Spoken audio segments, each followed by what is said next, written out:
আসসালামু আলাইকুম। Welcome to the literature craft. আশা করি সকলে ভালো আছেন। আমরা আলোচনা করছিলাম পোয়েট্রির জেনার নিয়ে।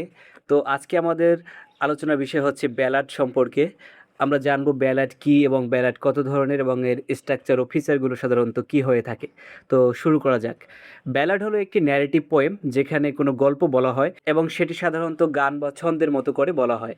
এই ব্যালাড প্রথমে মধ্যযুগীয় ইউরোপে বিশেষ করে ইংল্যান্ড ও স্কটল্যান্ড অঞ্চলে লোকগীতি হিসেবে প্রচলিত ছিল। সাধারণ মানুষ মুখে মুখে এগুলো গাইতো, পরে এগুলো লিখিত রূপ পায়। তবে ব্যালাড সংগ্রহ জনপ্রিয় করার ক্ষেত্রে কয়েকজন গুরুত্বপূর্ণ ব্যক্তির নাম উল্লেখ করা হয়, যার ভিতরে আছে আপনার টমাস পার্সি। তিনি 1765 সালে রেলিকুয়েস অফ অ্যানশিয়েন্ট ইংলিশ পোয়েট্রি প্রকাশ করেন, যা পুরনো ব্যালাড সংরক্ষণে গুরুত্বপূর্ণ ভূমিকা রাখে। এরপরে আরেকজন আছে ফ্রান্সিস জেমস চাইল্ড। তিনি ইংরেজ ও স্কটিশ ব্যালাড সংগ্রহ করে বিখ্যাত চাইল্ড ব্যালাডস সংকলন করেন। তো এই ছিল ব্যালাডের ইতিহাস সম্পর্কে। তো এরপর যদি আমরা ব্যালাডের কোর এলিমেন্টসগুলো একটু আলোচনা করি, কি কি জিনিস থাকে ব্যালাডের ভিতরে। তো এখানে থাকে ন্যারেটিভ, মানে গল্প থাকে।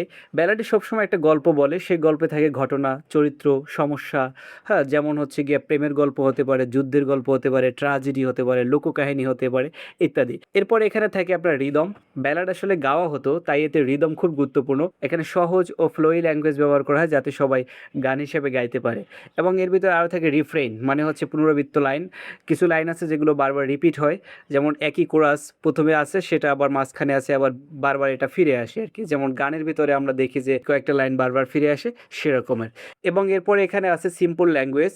ব্যালাড সাধারণত জটিল কোনো ভাষায় লেখা হয় না, এটা সাধারণ মানুষের ভাষায় লেখা হয়, কারণ এটা মূলত ওরাল ট্র্যাডিশন থেকে এসেছে। তো সে কারণে আর কি মানুষ লোকমুখে যে সকল ভাষায় মানুষ কথা বলে থাকে, সেই ভাষাই আপনার এই ব্যালাডগুলো লেখা হয়। এবং এর ভিতরে আরও থাকে ইমোশনাল স্টোরি। ব্যালাডে সাধারণত থাকে মৃত্যু, প্রেম, যুদ্ধ, দুঃখ ইত্যাদি গল্প নিয়েই সাধারণত ব্যালাড লেখা হয়ে থাকে। তো আমরা ব্যালাডের কোর এলিমেন্টসগুলো সম্পর্কে জেনেছি। এবার আমরা যদি একটু ব্যালাডের ধরন সম্পর্কে জানতে চাই, তো ব্যালাড সাধারণত কয় ধরনের হতে পারে? ব্যালাড সাধারণত দুই ধরনের, একটা হচ্ছে ফোক ও আরেকটা হচ্ছে লিটারেরি ব্যালাড। তাহলে ফোক ব্যালাডটা কি? ফোক ব্যালাড হলো এমন এক ধরনের ন্যারেটিভ পোয়েম বা গান যা সাধারণ মানুষের মুখে মুখে প্রচলিত হয় এবং ওরাল ট্র্যাডিশনের মাধ্যমে ছড়িয়ে পড়ে। এগুলো নির্দিষ্ট কোনো লেখক থাকে না, কারণ এই লেখাগুলো লোকসমাজ থেকে সৃষ্টি হয়। সহজভাবে যদি আমরা বলি, a folk ballad is a traditional narrative poem or song passed orally from generation to generation. এরপরে আমরা যদি এই ফোক ব্যালাডের ক্যারেক্টারিস্টিক্সগুলো একটু আলোচনা করি, ফোক ব্যালাডে সাধারণত কী কী ক্যারেক্টারিস্টিক্স থাকে। তো এটার চেনার হচ্ছে প্রথম উপায় হচ্ছে ওরাল ট্র্যাডিশন। এটা ফোক ব্যালাড প্রথমে লেখা ছিল না, মানুষ মুখে মুখে গাইতো এবং ছড়িয়ে দিত। এবং এটার হচ্ছে অ্যানোনিমাস অথর থাকে, মানে এটার রচয়িতাকে সেগুলো আমরা সাধারণত জানি না, কারণ এটা লোকমুখে প্রচলিত বহু বছর থেকে জানা কোনো গল্প। এবং এটা ভাষা ব্যবহার করা হয় সিম্পল ভাষা, কারণ মানুষ গান হিসেবে গাইতো, খুবই সাধারণ ভাষায় এই ব্যালাডগুলো লেখা হয়। এবং এখানে আপনার ন্যারেটিভ স্টাইল ফলো করা হয়, মানে একটা গল্প আকারে বলা হয়। এবং এখানে থাকে ডায়লগ, চরিত্রগুলো কথোপকথন বেশি থাকে। প্রতিটা চরিত্র যেখানে উল্লেখ করা থাকবে সে চরিত্রগুলো অনেকগুলো ডায়লগ থাকে। এবং এটার ভিতরে আপনার রিপিটিশন থাকে, মানে কিছু কিছু লাইন আছে যে লাইনগুলো বারবার ফিরে আসে, অথবা কিছু ফ্রেজ আছে যে ফ্রেজগুলোও বারবার ফিরে আসে, যাতে মানুষ খুব মনে রাখতে পারে গান হিসাবে। এবং এরপরে থিম থাকে। এটার থিমের ভিতরে আপনার ভালোবাসা থাকতে পারে, মৃত্যু, যুদ্ধ, বিট্রায়াল ইত্যাদি বিষয় নিয়ে সাধারণত ব্যালাডের থিমগুলো নির্ণয় করা হয়। তো আমরা যদি এই ফোক ব্যালাডের একটা উদাহরণ দেই, যেমন ফোক ব্যালাডের উদাহরণ দিতে গেলে বলতে হয় যে স্যার প্যাট্রিক স্পেন্স নামে একটি ব্যালাড আছে। এই স্যার প্যাট্রিক স্পেন্স হলো প্রাচীন স্কটিশ ফোক ব্যালাড, যার প্রকৃত রচয়িতাকে সেটা অজানা। এটি বহু বছর ধরে ওরাল ট্র্যাডিশনের মাধ্যমে মানুষের মুখে মুখে প্রচলিত ছিল। পরে এটি সংগ্রহ করে ফ্রান্সিস জেমস চাইল্ড তার ফেমাস চাইল্ড ব্যালাডস কালেকশনে অন্তর্ভুক্ত করেন।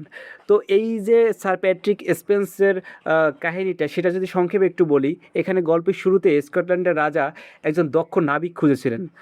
তখন তাকে সবাই পরামর্শ দেয় যে sir Patrick Spens is the best sailor. রাজা তখন স্যার প্যাট্রিক স্পেন্সকে একটি চিঠি পাঠান, সেখানে তাকে সমুদ্রপথে নরওয়ে যাওয়ার আদেশ দেওয়া হয়। কিন্তু সমস্যা হলো সময়টা ছিল ভয়ঙ্কর শীতকাল, এবং স্যার প্যাট্রিক বুঝতে পারেন যে এই যাত্রা খুব বিপজ্জনক হবে। তবুও তিনি রাজা আদেশ অমান্য করেন না।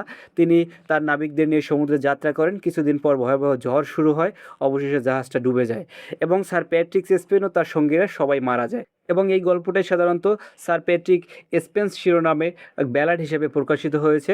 এখন আমরা যদি বলি যে আসলে স্যার প্যাট্রিক স্পেন্স কেন ফোক ব্যালাড, কারণ এটার লেখক অজানা এবং এটা ওরাল ট্র্যাডিশন এবং এখানে সিম্পল ভাষা ব্যবহার করা হয়েছে এবং এটার ভিতরে ডায়লগ আছে এবং এখানে কিছু লাইন আছে যেগুলো রিপিটেশন হয় এবং এটার ভিতরে একটা ট্রাজিক এন্ডিং থাকে। তো এই সকল বৈশিষ্ট্যের কারণেই স্যার প্যাট্রিক স্পেন্স একটি পারফেক্ট ফোক ব্যালাড।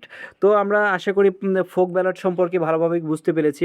এবার যদি আমরা লিটারেরি ব্যালাড নিয়ে একটু আলোচনা করি, লিটারেরি ব্যালাড কি? লিটারেরি ব্যালাড হলো এমন এক ধরনের কবিতা যেখানে নির্দিষ্ট কোনো কবি সে কনসাসলি লিখে থাকেন, মানে তার চিন্তা ব্যবহার করে সেই কবিতাগুলো লেখে। এটা কোনো ফোক ট্র্যাডিশন থেকে নয়, বরং নিজের সাহিত্যিক কল্পনা ও শিল্প চেতনা দিয়ে লেখা হয়। তো আমরা যদি এই লিটারেরি ব্যালাডের কোর ফিচারগুলো একটু আলোচনা করি, তো এটার ভিতরে কি থাকে? তো এখানে আপনি একটা নোন অথর পাবেন, যেমন আমরা ফোক ব্যালাডে অ্যানোনিমাস অথর পেয়েছিলাম, মানে সেখানে লেখক ছিল না। এবং এখানে আপনার হচ্ছে গিয়ে লিটারেরি ব্যালাডে একজন নোন অথর থাকবে, নির্দিষ্ট লেখক থাকবে এবং এটা হচ্ছে গিয়ে রিটেন ফর্মে থাকবে। এটা কোনো ওরাল ট্র্যাডিশন থেকে না, গল্প শুরু থেকে লিখিত। এবং এখানে আর্টিস্টিক ল্যাঙ্গুয়েজ একটু ব্যবহার করা হয়, মানে ভাষাগুলো তুলনামূলকভাবে একটু কাব্যিক হয় এবং এটার ভিতর থিমটা আপনার পরিকল্পিতভাবে থাকে এবং সাজানো গুছানো থাকে এবং এটার ভিতরে সুপার ন্যাচারাল এলিমেন্টসও পাওয়া যায়। তো এই সকল বিষয় হচ্ছে আপনার একটা লিটারারি ব্যালাডের কোর এলিমেন্টস। তো আমরা যদি এই লিটারারি ব্যালাডে একটা উদাহরণ দিই, যেমন এস.টি. কোলরিজের লেখা rime of the ancient mariner, এটা একটা আপনার হচ্ছে literary ballad. The rime of the ancient mariner কবিতায় দেখা যায় একজন পুরনো নাবিক, মানে হচ্ছে এনশিয়েন্ট মেরিনার, তিনি একটা বিবাহতে যায় এবং সেখানে ওয়েডিং গেস্ট যারা থাকে তাদের একজনকে ধরে তিনি তার অভিজ্ঞতা শোনাচ্ছে। সে বলে যে একদিন সমুদ্রযাত্রায় একটা অ্যালবাট্রস পাখিকে হত্যা করে ফেলে, এরপর শুরু হয় তার অভিশাপ। সমুদ্র শান্ত হয়ে যায়, পানীয় জল ফুরিয়ে যায় এবং নাবিকরা কষ্টে মারা যায় এবং শেষে সে খুবই অনুশোচনায় ভোগে এবং সেই গল্প সে বারবার মানুষকে শোনাতে বাধ্য হয়, যাকে পায় তাকেই সে শোনাতে চায় এই যে গল্পটা। তো এই ছিল আপনার এনশিয়েন্ট মেরিনারের কাহিনী সংক্ষেপে। তো কেন আমরা বলতে পারবো যে এনশিয়েন্ট মেরিনার একটি লিটারারি ব্যালাড? কারণ এর ভিতরে একটা ন্যারেটিভ স্টোরি থাকে, মানে ব্যালাড হচ্ছেই আপনার গল্প বলা, এখানে পুরো কবিতাটি একটি ধারাবাহিক গল্প এবং এখানে আপনার সিম্পল স্টোরি টেলিং স্টাইল থাকে, মানে হচ্ছে গভীর অর্থ থাকলেও ভাষা তুলনামূলকভাবে সহজ করে লিখছে এবং এটার ভিতরে ডায়লগ থাকে। কবিতাটি মূলত একটি নাবিক ও অতিথির কথোপকথনের মাধ্যমে এগিয়ে যায় এবং এখানে আপনার হচ্ছে গিয়া মিউজিক্যাল রিদম থাকে, এটা গানের মতো করে গাওয়ার মতো যে বিষয়টা, সেই রিদমগুলো পাওয়া যায় এবং এখানে সুপার ন্যাচারাল এলিমেন্টস আছে এবং সমুদ্রের কিছু অদ্ভুত বৈশিষ্ট্য আমরা এখানে দেখতে পাই। এবং এই রাইম অফ দ্য এনশিয়েন্ট মেরিনারের প্রকৃত শিক্ষা হলো যে প্রকৃতির বিরুদ্ধে কখনো অন্যায় করলে আপনার শাস্তি ভোগ করতেই হবে। তো এই সব কিছু মিলিয়েই যেহেতু আমাদের এটা ব্যালাডের স্ট্রাকচারের সাথে মিলে যায়, সে কারণে আমরা বলতে পারি যে এটা একটা লিটারারি ব্যালাড। আশা করি বুঝতে পেরেছি rime of the ancient mariner এবং হচ্ছে লিটারারি ব্যালাড কি। তো আমরা এখন যদি ব্যালাডের স্ট্রাকচারটা একটু আলোচনা করি, ব্যালাডে কী ধরনের স্ট্রাকচার ফলো করা হয়। এখানে সাধারণত 4 লাইনের এক একটা স্ট্যান্জা থাকে এবং এখানে রাইম স্কিম ব্যবহার করা হয় এবি এবি অথবা এবি সিবি। তো এই রাইম স্কিম ব্যবহার করে সাধারণত ব্যালাড লেখা হয়ে থাকে এবং এটার ভিতরে আপনার ন্যারেটিভ ফ্লো থাকবে এবং এটার ভিতরে ভাষাগুলো খুবই সিম্পল ব্যবহার করা হবে। তো এই ছিল ব্যালাডের স্ট্রাকচার এবং এখানে আমরা যদি ব্যালাডের লিটারারি ফিচারগুলো একটু আলোচনা করি সংক্ষেপে, এটার ভিতরে ডায়লগ থাকবে, রিপিটিশন থাকবে এবং হচ্ছে ইনক্রিমেন্টাল রিপিটিশন হয়, যেটাকে বলা হয় যে প্রতিবারই নতুন নতুন তথ্য যোগ হয় এবং এটা একটা স্ট্রং স্টোরি আর্ক থাকবে, যেমন শুরু থেকে সমস্যা, সমস্যা থেকে ক্লাইম্যাক্স এবং ক্লাইম্যাক্স থেকে এন্ডিং। তো এই সকল বিষয়গুলো সাধারণত আমরা লিটারারি ফিচার্স হিসাবে ব্যালাডে পেয়ে থাকি। তো আমরা যদি শেষ কথা হিসাবে ব্যালাডে বলি যে ব্যালাড এমন একটা কবিতা যেটা শুধু পড়া হয় না, সেটা শোনা হয়, গাওয়া হয়, অনুভব করা হয়। এটার ভিতরে গল্প আছে, গান আছে, আর আছে মানুষের হৃদয়ের সরলতা। তো এই সকল মিলেই হচ্ছে একটা ব্যালাড। আশা করি ব্যালাড সম্পর্কে বুঝতে পেরেছেন। ভিডিওটা যদি উপকারী মনে করেন তাহলে অন্যদের সাথে শেয়ার করবেন এবং চ্যানেলটি থেকে লিটারারি সাহায্য পেতে চাইলে সাবস্ক্রাইব করে নেবেন। ধন্যবাদ।